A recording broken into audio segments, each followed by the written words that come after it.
you've got this amazing new tool on your website. A tool that gives your market what they want, answers to their pricing questions.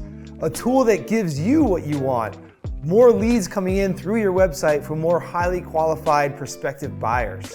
As with any tool, we want to get as many people as we possibly can to use it. So we're going to show you in these short videos, myself, Tim, and Joe, we're going to show you how to get more eyeballs on your business and more customers on your website. Now, there are a whole bunch of different ways that we can use to drive traffic to your website. And so we've broken down a few of those key methods into bite-sized videos that you can consume. Now, don't try to implement all of this at once. That's definitely a recipe for overwhelm and frustration. Go through these videos, share them with people on your team, and make sure to take action at least on a few of these things this week. And if you have a marketer or an agency, talk with them about how you can get the most out of this new tool. Now let's get into it. So this first one, we're going to share with you the 5-part winning website formula to get more leads on your website. I'm going to go through them real quick, and then we're going to dive in a little bit more depth. Number 1, you want strong visual call to actions throughout your website. Number 2, you need testimonials and other trust factors. Number 3, emotionally persuasive images and headlines. Number 4, an emphasis on search engine optimization throughout the process. Number 5, you want really clear differentiating features or unique value propositions showcased on your website. But first, I want to say you really want to let an expert do their work. If you're having somebody design your website, you don't want to micromanage them. Maybe give them a couple nudges here and there if they don't have these certain factors. But ultimately, you just want to be the expert at your business and share that information and be the conduit back and forth between your agency or your marketer and give them everything that you can. Give them great photos. That's something that I see a lot of people need on their website. Better photos, original photos. The work itself is really going to sell itself. You just need to showcase it well, and you need to give them more photos and video. But let's talk about call to actions. So you can have the button on the top right of your navigation. I like a form right away on every single selling page on your website. And then something that I see a lot of people are missing is that call to action at the end of every page on the website. What's the natural next step after you complete reading some things? You may want to take action. You want to give them the obvious next step. Number 2, make the headlines about them and make them the hero of the story.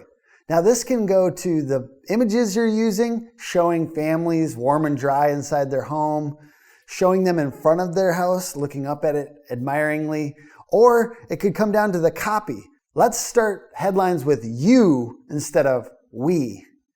Get your wee off the website, as I like to say. This is really important. People make their website really obsessed with themselves, and people come looking for answers to their problems. As much as we can possibly make that website really focus on their problems and start headlines with things like the word you, we're going to do better tapping into that natural selfish motivation that we all have. Next, I want you to use what I call Trustimonials and social proof. So I call a Trustimonial something where there's the image of the person who left the review. There's 5 stars and where that 5-star review was left. And there's a short excerpt version of the testimonial, not 3 paragraphs, because no offense, no one's ever going to read that. So as much as we can tap into that social proof and the third-party validation with a logo of where it was left, like Google or Facebook, the more people are going to believe that these are real. Number 4, I talk about working SEO into the design process. I want to give you a very specific way that you can do that. You want to set up your website with buckets of content. So things like location landing pages. Let's say you serve a major city, but then there's 12 suburbs around it. How can we make a page for each of those suburbs? Because each of those pieces of content, those landing pages for the city, are a piece of bait out there on the internet for those types of searches. We want to put as many pieces of bait out there in the internet as we possibly can to get more people into our website. And it's a lot easier for people to rank for those suburbs than it is the major city. So if you don't have location landing pages, I strongly suggest that you do that. And anything where you're building out the content on a regular basis with questions that your ideal customers are asking. This is enlarging the sales funnel. So if it's a blog post, that might be enlarging the top of the funnel, but it also helps your website gain authority in Google's algorithm. And the bottom of the funnel, those location landing pages and your service pages are actually going to start to get more leads because of some of this top of funnel content. I've seen this really help in Google's algorithm, and I strongly suggest that you continue to build out your content. Lastly, on the winning website formula, call out unique value propositions visually. So you might do that with icons right away on the page, so it draws attention to them, things your competitors can't say or don't say. And you also want to call them out sometimes with a section. If you are using a equipter, for example, and it's branded, maybe you have a section totally dedicated to the equipter or the catch-all or whatever it happens to be, and really showcase something that you know a lot of your competitors aren't doing. So when they're selling, you've kind of already undermined them. So just to wrap up that section, 1, strong visual call to actions. 2, Trustimonials and other trust factors.